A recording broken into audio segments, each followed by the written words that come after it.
लिखिए यहाँ पर एसोसिएटिव लॉ। अब देखिए एसोसिएटिव लॉ भी बेसिकली दो टाइप का ही स्टेटमेंट का प्रतिपादन करता है और इसमें भी रटना कुछ नहीं है, बस समझ लेना है। समझ लेते हो आप तो अच्छे से हर प्रॉब्लम को सोल्व कर पाओगे। तो चलिए हम लोग देख लेते हैं कि आखिर एसोसिएटिव लॉ में किस टाइप के प्रॉब्लम्स और किस टाइप के स्टेटमेंट का प्रतिपादन करता है। तो देखिए यहाँ पर क्या कहता है ना, पहला जो है इसमें क्या कहता है, ये कहता है फ्रेंड कि कोई 3 सेट ले लीजिए। आप यहाँ पर लिखिए कि for any 3 set, for any 3 sets A B and C. कोई भी मान लीजिए कि अगर आपको 3 सेट दे दिया जाता है तो वो स्टेटमेंट बेसिकली आपसे यही कहता है फ्रेंड कि अगर आपको कोई 3 सेट ए बी और सी दे दिया जाए और अगर वो इस तरीके से है कि A union B union C है तो आप इसको, जैसे इसमें ग्रुपिंग अगर कर दिया जाए बी और सी का, तो इसको आप इस तरीके से भी लिख सकते हो, ए यूनियन बी, इसको पहले ग्रुप कर दिए और फिर बाद में इसको सी को लिख दिए। इस तरीके से भी हम लोग लिख सकते हैं, यही स्टेटमेंट का कहने का मतलब है। वहीं दूसरा जो स्टेटमेंट है वो इंटरसेक्शन के लिए है।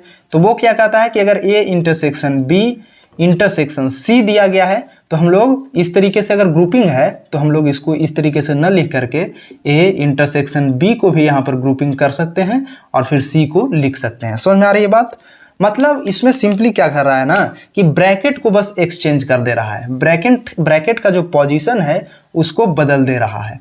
तो इसका कहने का मतलब है एसोसिएटिव लॉ में कि हम लोग ब्रैकेट को भी बदल सकते हैं, ब्रैकेट के पोजीशन को बदल सकते हैं। मतलब यहाँ पर देखिए पहले ग्रुपिंग बी और सी के साथ था, अब यहां पर क्या कर दिया ए और बी के साथ। मतलब जैसा है वैसा ही है, साइन जैसा था वैसा ही है, लेकिन इसमें पोजीशन क्या कर दिया, ब्रैकेट जहां था उसको चेंज कर दिया। तो एसोसिएटिव लॉ में आपको बस यही कहता है कि बस अगर हम लोग ब्रैकेट को कहीं पर बदल भी दे तो मामला सेम ही रहेगा, मामला गड़बड़ाएगा नहीं। जैसे पहले यहां पर ऐसा था, अब ब्रैकेट को उठा के डाल दिए ए और बी में तो भी मामला क्या है, सेटल्ड है, फिर भी चिल है, कोई दिक्कत नहीं। यहां इसके इक्वल पहले भी था और अभी भी इक्वल होगा। सिमिलरली यहां पर इंटरसेक्शन के केस में भी वही बात है कि अगर ब्रैकेट को उठा करके एक जगह से दूसरे जगह हम लोग रख दें तो उससे भी मामला गड़बड़ाएगा नहीं और फिर भी सब कुछ कुल रहेगा। ठीक, तो आई थिंक कि आपको ये चीज भी समझ में आ गया होगा और इसी चीज को हम लोग डायरेक्टली भी अपने प्रॉब्लम्स में इस्तेमाल कर सकते हैं। हालांकि इसको भी आप प्रूव कर सकते हो। कैसे प्रूव करेंगे? तो चलिए इसको भी मैं आपको प्रूव करके दिखा देता हूं। ठीक है, जैसे मान लीजिए कि अगर हमको फर्स्ट वाले को प्रूव करना है तो चलिए हम लोग यहां पर क्या लिख देंगे, पहला में प्रूफ। अब देखिए यहां पर हम लोग क्या लिखेंगे कि let x belongs to, LHS से हम लोग देख रहे हैं तो क्या लिखेंगे, A union B union C। अब देखिए अगर आपको मुझसे जुड़कर पढ़ना अच्छा लग रहा है तो प्लीज वीडियो को जरूर लाइक, चैनल को सब्सक्राइब और दोस्तों के साथ वीडियो को भी जरूर शेयर किया कीजिए, क्योंकि इससे हमको भी मोटिवेशन मिलता है और मुझे पता चलता है कि आपको किस तरीके के कंटेंट अच्छा लग रहा है और किस तरीके के कंटेंट को आप पढ़ना चाहते हैं और देखना चाहते हैं।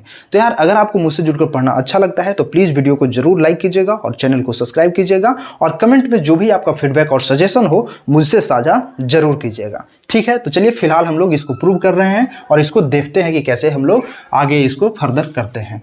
तो देखिए यहाँ पर हम लोग क्या लिए कि x जो है कोई बिलोंग कर रहा है इससे, ये जो पूरा सेट आप देख रहे हो इससे बिलोंग कर रहा है।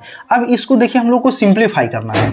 कैसे सिंप्लीफाई करेंगे? तो सिंपल सा है, हम लोग क्या लिख सकते हैं कि x बिलोंग करेगा किससे, a से। ठीक, अब देखिए बीच में क्या है, बीच में यूनियन है, तो बी यूनियन है तो हम लोग क्या लिखेंगे, और x बिलोंग करेगा किससे, b यूनियन C से। ठीक है, इस तरीके से आप लिख सकते हो। अदरवाइज इसको डायरेक्टली भी आप लिख सकते हो। डायरेक्टली का मतलब समझिएगा, यहां पर बीच में था, ब्रैकेट में था, इसलिए इस तरीके से लिख दिया। इसी चीज को अगर डायरेक्टली आपको लिखना होता तो क्या करते हैं हम लोग, x बिलोंग कर रहा है B यूनियन C से न लिख करके अलग अलग लिख देता। अलग अलग कैसे? तो यहां पर देखिए x बिलोंग करेगा B से और फिर हम लोग क्या लिख देंगे, और x बिलोंग करेगा किससे से, C से। समझ में आ गया बात?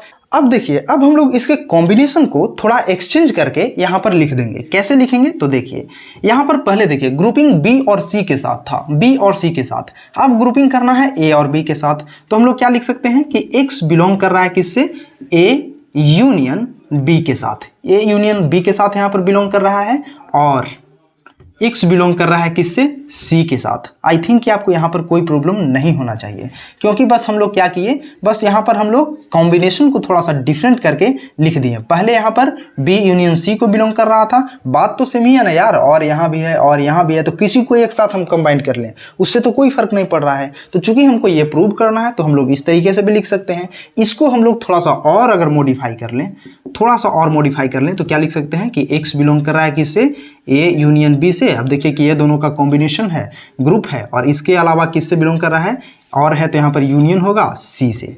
समझ में आ गया बात। अब देखिए शुरू कहाँ से किए थे हम लोग, यहाँ से, पहुँच कहाँ गए, यहाँ। मतलब क्या हुआ कि ये जो है इसका क्या होगा, सबसेट होगा, ठीक है। सिमिलरली ये क्या होगा, इसका भी सबसेट होगा। समझ में आ रही बात। अगर हम लोग उल्टा चलेंगे तो क्या होगा, RHS से चलेंगे तो पुनः ये चीज़ आ जाएगा।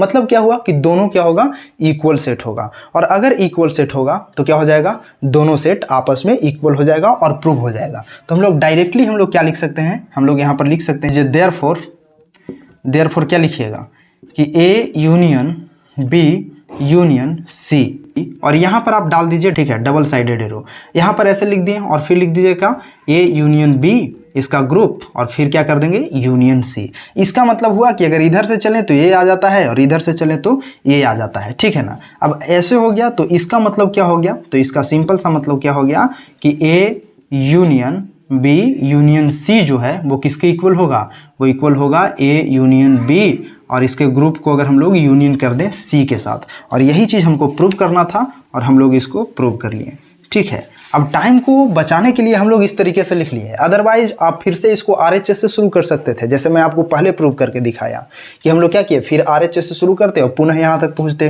फिर दोनों एक दूसरे का सबसेट होता, फिर दोनों को इक्वल करते। तो हम लोग समय को बचाने के लिए डायरेक्टली इस एरो का इस्तेमाल कर लिए, और शॉर्ट में हम लोग यहाँ तक पहुँच गए, और यही चीज़ हमको प्रूव करना था। तो ये हम लोग सक्सेसफुली यहाँ पर प्रूव कर लिए, और इसको हम लोग डायरेक्टली अपने प्रॉब्लम सॉल्विंग के दौरान इस्तेमाल कर सकते हैं। तो आई थिंक कि आपको समझ में आ गया होगा। सिमिलरली हम लोग इसको भी प्रूव कर सकते हैं। तो ये काम मैं आपको देता हूं, इस चीज को आप भी प्रूव करने का कोशिश कीजिएगा। आई थिंक कि अब आपको कोई प्रॉब्लम नहीं होगा, और आप खुद से भी इस चीज को प्रूव कर सकते हो। तो please note it down my friend.